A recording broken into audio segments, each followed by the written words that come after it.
And I wanted to tell you that one of my favorite scenes is when you wake up after your first night out, and there is like this beautiful, gory shot of you like waking up. So I wanted to ask you, how much did you sense that the movie was gonna have this vibe and this aesthetic also when you first read the script, and also when you were in Rome actually shooting the movie?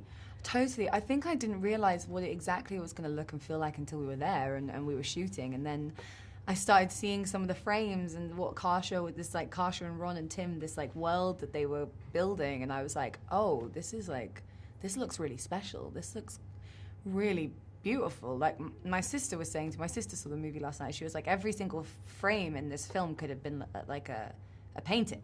And I was like, yeah, I think it could. And yeah, Kasia treated every frame with there was no frame was rushed in this film. Everything had like real care and detail put into it, and I think it shows. I think Kasia just made it look really, really beautiful. And also you have some lines in Italian, so did you have like an Italian coach? No. How did you learn? Did you have to like I've got a few lines in Italian pretty down, I think. I can say a couple of things at restaurants, but with these ones, my character's not supposed to know how to speak Italian at all, so Margaret's just kind of stumbling through it. I was stumbling through it, and it happened the way it happened. Yeah. Did you have a chance to like travel a little bit when you were shooting in Rome to see things? We shot a little bit in Viterbo, which is wild. It was beautiful. I mean, the architecture in Rome is some of my favorite in the world. In Italy, sorry, is some of my absolute favorite in the world. But when I've shot before in Rome, and I went to San Gimignano. I was there for a while, and then Torre Alfina. And I'm probably butchering the pronunciations of all of these places. No, you're so perfect. Sorry. But yeah, I've seen a lot of Italy, and it's a fantastic country.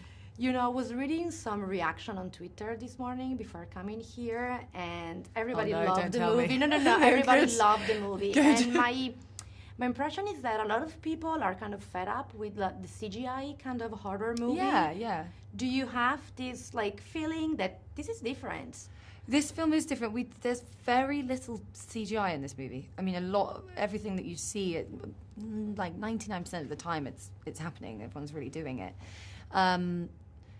So yeah, I think, some people really enjoy the element of CGI. CGI is a really helpful tool. It can enhance things. It can, it's a helpful thing, and it's not to be looked down upon, really. But there's something lovely about everything being kind of analog, and everyone, going through like the pulleys and things being there and tactile, and you can touch them. And, there's something that's quite lovely, and I think it lends itself to this movie so much because, the original Omen certainly didn't have any CGI, really. So it's like, this film, if it was like laden with CGI, I don't think it would have felt like it belonged in the Omen universe. Yeah, and since you mentioned the Omen, the original one, one of the differences is actually that there is a lot of female actresses, in this movie. In this movie. Yes. Yeah. So do you think in some ways it speaks also more to women, or not really? I think I'm always of the firm belief that horror is for everybody. I think it's quite an inclusive genre, and I think this film just happens to have a female protagonist, and we also have a female director. But it's not directed towards women, it's not directed towards men, it's just here to entertain everybody and anybody. And if you're a fan of horror, then hopefully you'll enjoy this film. Are you a fan of horror? Big time, big time. Can't you tell? Big time.